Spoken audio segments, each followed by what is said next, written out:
Okay, students, so welcome back. This is the next part in our subject of hydrology and irrigation. We are approximately 70% through with the syllabus. इसके बाद सिर्फ 2 और videos बचे हैं हमारे पास. उसके बाद हाइड्रोलॉजी एंड इरिगेशन खत्म हो जाएगा. तो ये कहा जा सकता है कि ये सेकंड लास्ट वीडियो है हाइड्रोलॉजी और इरिगेशन का. So let's move forward.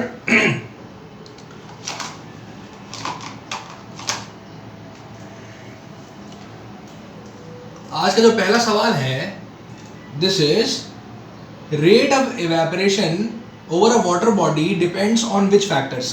किस फैक्टर पे इवेपोरेशन का रेट डिपेंड करता है. तो ध्यान देने की बात यह है कि evaporation is a topic of hydrology. We have moved on from irrigation to hydrology now. अब हम इरिगेशन कंप्लीट कर चुके हैं, हम हाइड्रोलॉजी के सारे जो हमारे पास क्वेश्चंस हैं अब हम उनको कवर करेंगे इन तीनों लेक्चर्स में. तो शुरू करते हैं हम लोग. हाँ, इवेपोरेशन तो बचपन से हम लोग पढ़ते आ रहे हैं. इवेपोरेशन क्या होता है? एक फिनोमेना होता है जिस फिनोमेना में हमें क्या करना होता है, हमें ये देखना होता है कि पानी जो है वो सरफेस से कैसे बाहर निकल के और एटमॉस्फेयर का एक हिस्सा बन जाता है. इंजीनियरिंग में इवेपोरेशन को किस तरीके से क्वांटिफाई किया जाता है, किस तरीके से क्या फैक्टर्स होते हैं, उनमें से कुछ फैक्टर्स हैं जो मैं यहाँ लिख रहा हूँ. पहला फैक्टर होता है वेपर प्रेशर. देखिए, वेपर प्रेशर क्या होता है? वेपर प्रेशर मतलब जैसे पानी की सतह है, पानी की सतह के ऊपर एटमॉस्फेयर है, नीचे पानी है. एटमॉस्फेयर के अंदर क्या है? वाटर के पार्टिकल्स हैं. ये जो वाटर के पार्टिकल्स हैं वो इस पानी की सतह के ऊपर कितना प्रेशर जनरेट करेंगे, उसे ही को हम लोग कहते हैं वेपर प्रेशर. क्या कहते हैं? वेपर प्रेशर कहते हैं. तो वेपर प्रेशर के ऊपर डिपेंडेंसी ऐसी रहती है कि इवेपोरेशन का जो रेट रहता है it is equal to K times ES minus EA, जहाँ पे ES होता है हमारे पास सैचुरेशन वेपर प्रेशर, यानी वो वेपर प्रेशर जो एटमॉस्फेयर में एग्जिस्ट करेगा जब हमारे पास पानी के ऊपर की जो एटमॉस्फेयर है उसमें वेपर्स सैचुरेट हो चुकी होंगी. समझ रहे हैं आप मेरी बात को?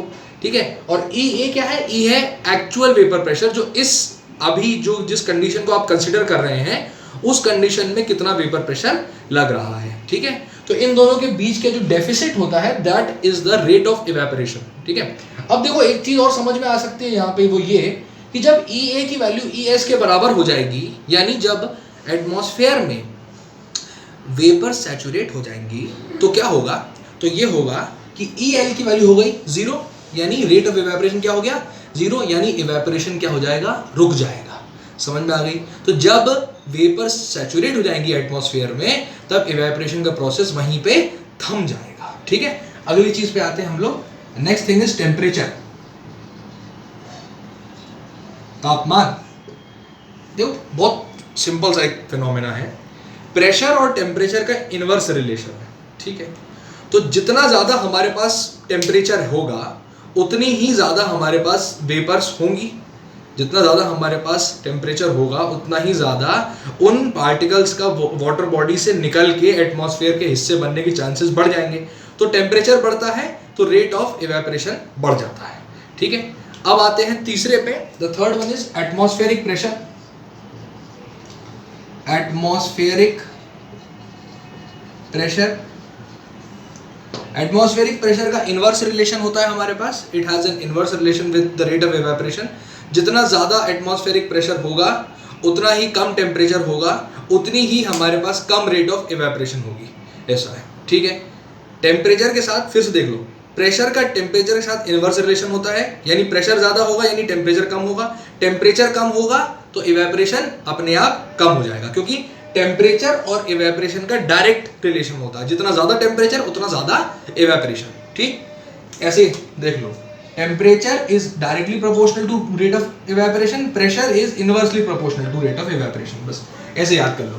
तीसरा हो गया. चौथा हो गया हमारे पास size and shape of water bodies. ये बहुत इंपॉर्टेंट है. Size and shape of water bodies क्यों जरूरी है? देखो, बहुत ज़्यादा टिपिकल नहीं है. देखो, बिल्कुल ध्यान से समझना इस चीज़ को. जब हम एक टंकी में पानी को, एक शैलो टंकी में पानी को बस बिछा के रख देते हैं, मतलब बिछा के तो नहीं कहूँगा, मैं ये कहूँगा कि जब एक शैलो पॉन्ड में या एक शैलो कंटेनर में हम लोग, शैलो यानी जिसकी डेप्थ कम होती है, उसमें जब हम पानी को रख देंगे और एक कंटेनर है जो कि काफ़ी डीप है और उसका सरफेस एरिया काफ़ी कम है, ऐसा है, ठीक है। उसमें जब हम पानी को रख देंगे तो आपको क्या लगता है कि किस में इवेपोरेशन ज़्यादा होना चाहिए, शैलो में कि डीप में? शैलो में ज़्यादा होगा। क्यों? क्योंकि उसका एरिया जो है वो ज़्यादा है एक्सपोजर का। जितना ज़्यादा एक्सपोजर का एरिया होगा उतना ज़्यादा सनलाइट का उस पर इफेक्ट पड़ेगा, उतना ज़्यादा इवेपोरेशन का रेट बढ़ जाएगा।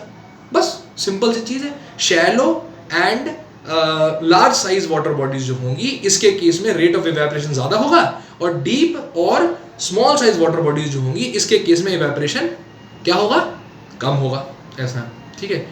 और एक होता है क्वालिटी ऑफ वाटर, आखिरी एक और चीज होती है क्वालिटी ऑफ वाटर। देखो क्वालिटी ऑफ वाटर क्या चीज है, देखो यार बहुत सिंपल है। समुद्र का पानी है, समुद्र के पानी में क्या है, नमक है। समुद्र के पानी का जो नमक है वो उस पानी के पार्टिकल को समुद्र की बॉडी से बाहर निकल के एटमॉस्फेयर में जाने नहीं देगा। तो सॉल्ट के प्रेजेंस की वजह से क्या होगा कि इवेपोरेशन का रेट कम हो जाएगा, ठीक है। जितना ज़्यादा फ्रेश वाटर होगा, जितना ज़्यादा ऐसा वाटर है जिसमें सॉल्ट का प्रेजेंस नहीं है, उतना ही ज़्यादा उसमें इवेपोरेशन का रेट होता है। फ्रेश वाटर में इवेपोरेशन ज़्यादा होता है, सॉल्टी वाटर में इवेपोरेशन कम होता है। Simple, no problem. ये पांचों फैक्टर हैं हमारे पास, इन पांचों के बारे में आपको लोगों को लिख लेना है और अपनी भाषा में लिख लीजिए। जो भी मैंने अभी आपको पूरी ज्ञान गणित रामायण समझाई है उसको अपनी भाषा में लिख लो। चलो अगले क्वेश्चन पे आते हैं। The next question is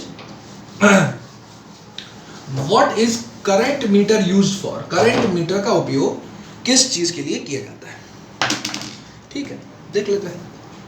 current, current electricity वाला नहीं, करंट मतलब वेव्स, करंट मतलब पानी में उथल पुथल, उसे कहते हैं करंट, ठीक है। तो करंट मीटर क्या हुआ, करंट मीटर ये हुआ एक ऐसा यंत्र, एक ऐसा डिवाइस जो क्या करेगा कि बहते हुए पानी की वेलोसिटी को मेजर करने की कोशिश करेगा, ठीक है। क्या रहता है, थोड़ा ध्यान से एक बार इमेजिन करने की कोशिश करेंगे। हमारे पास जैसे पानी की सतह रहती है, पानी मूव कर रहा है, ठीक है। तो हम क्या करते हैं, उस करंट मीटर एक सिलेंड्रिकल डिवाइस है जिसके आगे के छोर पे विंग्स टाइप के लगे होते हैं। विंग समझते हो आप, चक्के छोटे छोटे से, वो विंग लगे होते हैं। तो पानी की ये सतह है, अब ये पानी की सतह के अंदर हमने करंट मीटर को यहाँ से अंदर डाल दिया, ठीक है। पानी बह रहा है तो उसकी जो विंग्स होंगे वो क्या करेंगे, रोटेट करेंगे। वो विंग्स जब रोटेट करेंगे तो उन विंग्स की रोटेशन की स्पीड को हम कोरिलेट कर देंगे पानी की वेलोसिटी के साथ।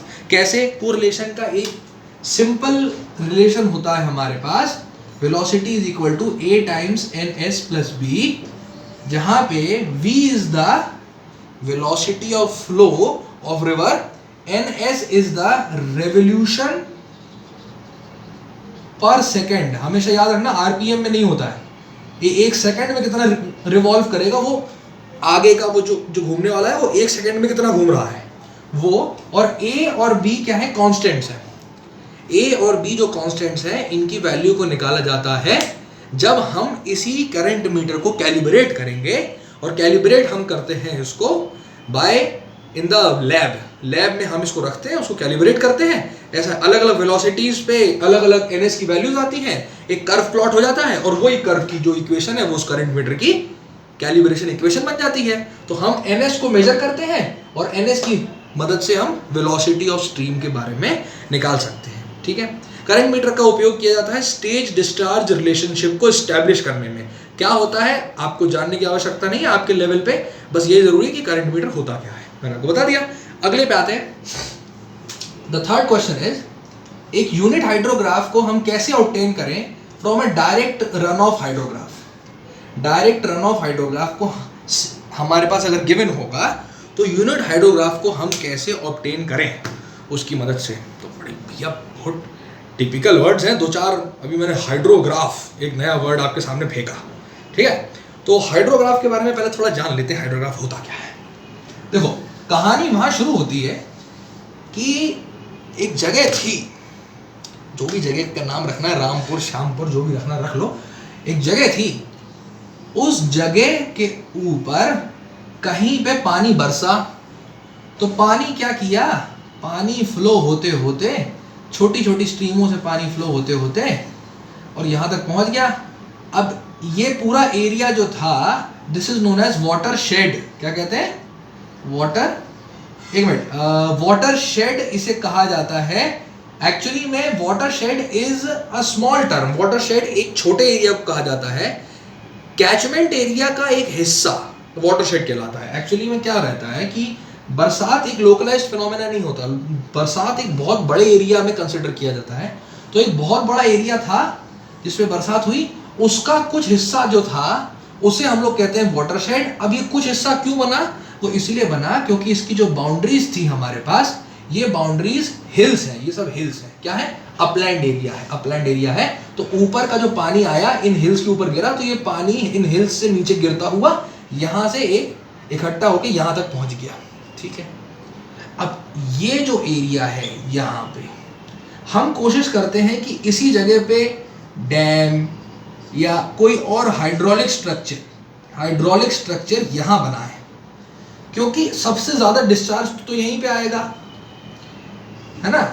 अब अगर इस पानी को रोका, अब बोले सर क्या जरूरत है डैम ना बनाइए, क्या मतलब, बिना मतलब के अच्छा खासा पानी आया है चला जाएगा, क्या क्या आवश्यकता क्या है? आवश्यकता ये है भाई साहब कि पानी अगर आया और चला गया तो जब सूखा पड़ेगा या जब गर्मी का मौसम आएगा तब क्या करेंगे? What will we do? We don't have any other option other than storing that water, and that water can only be stored with the help of these hydraulic structures. और ये हाइड्रोलिक स्ट्रक्चर जो है इसकी life जो होती है काफ़ी ज़्यादा होती है। ठीक है, मतलब जैसे मान लो 20 साल 30 साल इस जैसी, मतलब इनकी लाइफ क्या है, कोई 1-2 साल की नहीं है। हाइड्रोलिक स्ट्रक्चर को काफ़ी लंबे समय के लिए बनाया जाता है क्योंकि इसमें बहुत लागत लगती है। डैम को बनाने में ऐसा तो है नहीं है कि कोई छोटे मोटे कॉस्ट में डैम बन जाएगा, डैम बनेगा बड़े कॉस्ट में। तो एक बार बनाया और उसको 15-20-30 साल के लिए छोड़ दिया डैम को अपन लोगों ने, ऐसा है। तो अब ये जो डैम है इसकी बॉडी डिपेंड करेगी मैक्सिमम डिस्चार्ज के ऊपर, क्योंकि जितना पानी आ रहा है, जैसे 20-30 साल में हमारे पास लगातार हर साल पानी आएगा। अब वो जो पानी आएगा वो इतना नहीं होना चाहिए कि वो इसकी डिज़ाइन डिस्चार्ज को एक्सीड कर जाए। वो डिज़ाइन डिस्चार्ज को एक्सीड कर जाएगा अगर, तो हम क्या कहेंगे कि डैम फेल हो गया, डैम फेल हो गया।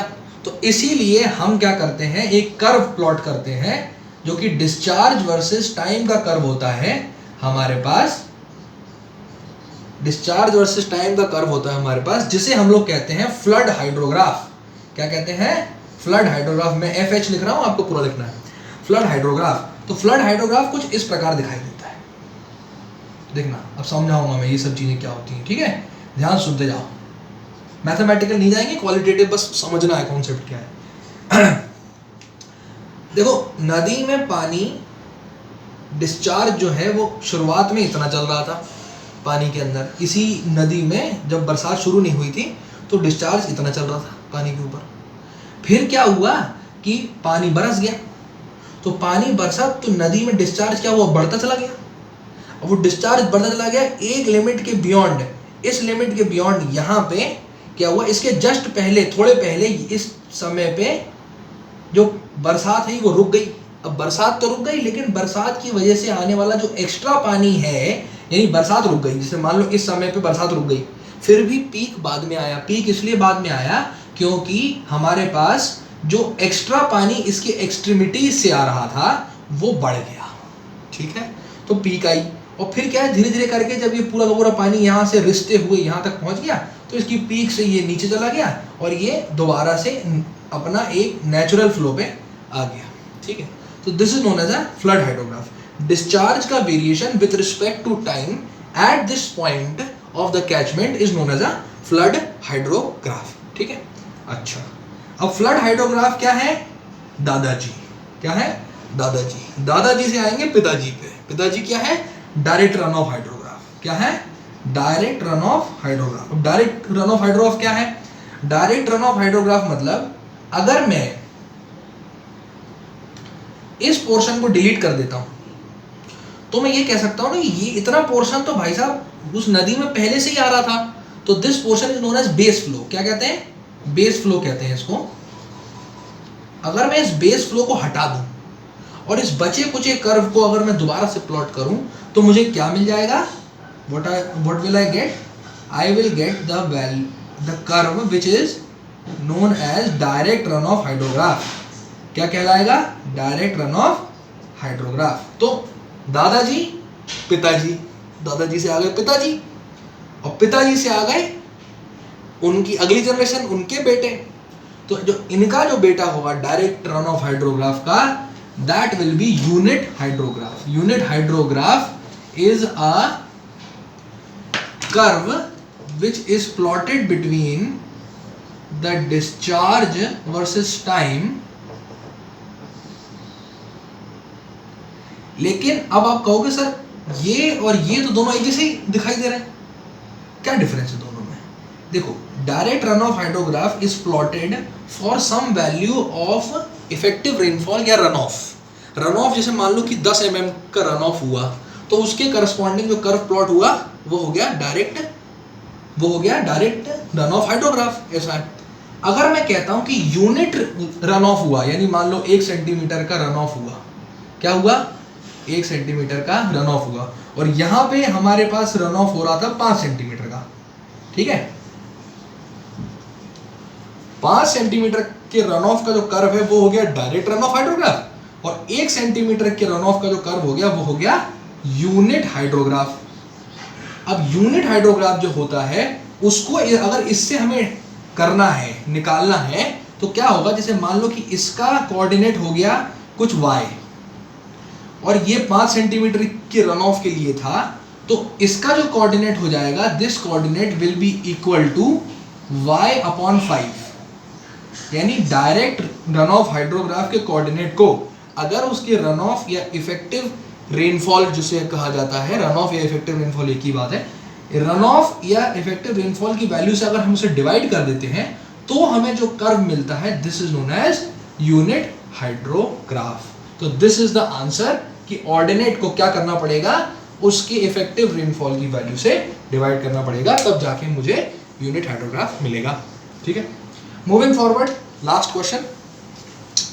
लास्ट सवाल जो है ये यूनिट हाइड्रोग्राफ के ऊपर ही बेस्ड है।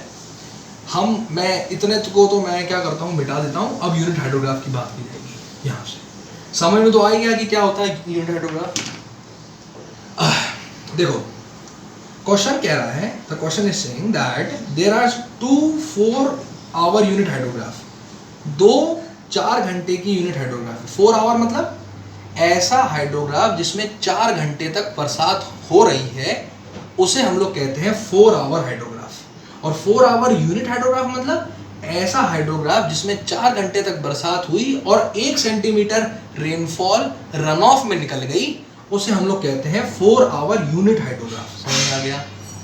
समझ में आ गया मेरी बात? नहीं आया पॉज करो, रिवाइंड करो, फिर से सुन लो, सिंपल।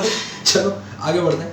तो द 2 4 आवर यूनिट हाइड्रोग्राफ है हमारे पास, जो कि स्टैगर्ड है हमारे पास। स्टैगर्ड यानी एक के बाद एक आए हैं 4 घंटे के बाद में। 4 घंटे के बाद में, यानी अज्यूम कर लेते हैं कि हमारे पास एक हाइड्रोग्राफ ऐसा था, ये 4 आवर यूनिट हाइड्रोग्राफ था, और 4 घंटे के बाद, यानी 4 घंटे 0 से 4, 4 घंटे के बाद एक और हाइड्रोग्राफ आ गया। ठीक है, एक और हाइड्रोग्राफ आ गया हमारे पास। तो जब ये दोनों हाइड्रोग्राफ की वैल्यूज एक ही चार्ट में हम जब करेंगे, तो इनके ऑर्डिनेट्स को हम क्या कर देंगे, इसको और इसको दोनों को ऐड कर देंगे, और हमारे पास एक रिजल्टेंट हाइड्रोग्राफ बनेगा। रिजल्टेंट हाइड्रोग्राफ बनेगा। अज्यूम कर लेते हैं रिजल्टेंट हाइड्रोग्राफ ऐसा दिखाई देता है। ठीक है, रिजल्टेंट हाइड्रोग्राफ, क्योंकि बस ऑर्डिनेट्स को ऐड करना है तो बस ये बन जाएगा। अब क्या ऑर्डिनेट्स इंपॉर्टेंट नहीं है, बस इतना समझ लो कि इनका सुपर इम्पोजिशन करके इस प्रकार कुछ बन जाएगा। अब वो कह रहा है कि रिजल्टेंट कर्व जो हमें मिलेगा ऐसा है, super imposed over each other, the resultant curve obtained shall be. अच्छा, इसका नाम पूछा जा रहा है, इस कर्व का नाम पूछा जा रहा है। जैसे मैंने कहा ना 4 आवर यूनिट हाइड्रोग्राफ, इस प्रकार से इस कर्व का नाम क्या होगा? इस कर्व का नाम आप जरा सोच सकते हैं क्या हो सकता है? एक रेनफॉल हुई 4 घंटे की, दूसरी रेनफॉल हुई 4 घंटे की, तो बेसिकली 8 घंटे की तो रेनफॉल हो गई। तो 8 आवर तो हो गया, 8 आवर हाइड्रोग्राफ तो नाम पड़ गया भाई, इतना तो पता है। 8 आवर हाइड्रोग्राफ तो है, यूनिट है कि नहीं ये नहीं, 8 आवर हाइड्रोग्राफ पड़ गया नाम इसका। अब मैंने क्या कहा था, 2 4 आवर यूनिट हाइड्रोग्राफ थे, यानी इस हाइड्रोग्राफ को जब मैंने बनाया तब रन ऑफ था 1 सेंटीमीटर, और इस हाइड्रोग्राफ को जब मैंने बनाया तब रन ऑफ था 1 सेंटीमीटर, तो टोटल रन ऑफ कितना हो गया 2 सेंटीमीटर, यानी 8 hour 2 centimetre direct runoff hydrograph नाम पड़ जाएगा इसका। 8 hour 2 centimetre direct runoff hydrograph नाम पड़ जाएगा इसका। ठीक है, ठीक है। हमने दो 4 आवर यूनिट हाइड्रोग्राफ को जोड़ के एक ऐसा कर्व बनाया जिसका नाम था 8 hour 2 centimetre unit 2 centimetre direct runoff hydrograph. ठीक है, तो with this I would like to wind up with today's session on hydrology and irrigation. Hope you people enjoyed it. Hope you people understood whatever I was trying to deliver to you, and it was very good experience for me to be back with you people. I'm going to meet you again in the next video in this series. Thank you very much.